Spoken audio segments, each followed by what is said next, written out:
गोष्ट तुकाराम महाराज आणि गूळ खाणारा मुलगा। देहू गावच्या सकाळचं शांत वातावरण, विठ्ठलाच्या नामस्पाचा गोड आवाज कानात घुमत आहे। एका दिवशी तुकाराम महाराज देवळात भजन करत होते। तेवढ्यात एक लहानसा मुलगा पांडुरंग नावाचा त्यांच्या पायाशी येऊन बसला। त्याच्या हातात छोटासा गुळाचा खडा होता। तो हळूहळू खाऊ लागला। तुकाराम महाराज हसून पाहत होते, पण ते काहीही बोलले नाही। दुसऱ्या दिवशी पुन्हा तोच मुलगा गूळ घेऊन आला आणि तिसऱ्या दिवशीही। चौथ्या दिवशी तुकाराम महाराजांनी त्याला जवळ बसवलं आणि विचारलं, अरे पांडुरंगा, रोज गूळ खातोस?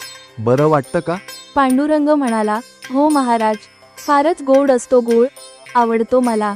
महाराज हसले, पण गंभीर होत म्हणाले, गूळ फार खाल्लास तर शरीर बिघडेल, मन गोड हवं, गूळ नाही। मग मुलगा विचारात पडला। त्याने गूळ खाली ठेवला व विचारता झाला, मग मी गूळ खाणं थांबवू का महाराज? महाराज शांत झाले, काही क्षण थांबले आणि म्हणाले, आज नाही सांगू शकत, तू उद्या ये। दुसऱ्या दिवशी मुलगा पुन्हा आला। तेव्हा तुकाराम महाराज म्हणाले, आता सांगतो, गूळ खाणं थांबव। मुलगा गोंधळला, विचारलं, महाराज, काल का नाही सांगितलं? तेव्हा महाराजांनी स्मित करत उत्तर दिलं, कारण मी स्वतः रोज गूळ खात होतो रे, म्हणून तुला काय सांगू? काल मी गूळ सोडला, आज तुला सांगण्याचा अधिकार मिळाला। मुलगा आश्चर्यचकित झाला।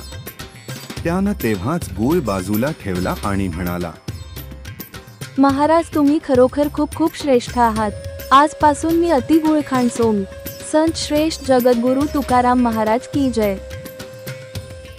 शेवटचा संदेश, स्वतः आचरण केल्याशिवाय दुसऱ्याला उपदेश करू नये, हीच खरी संतांची शिकवण।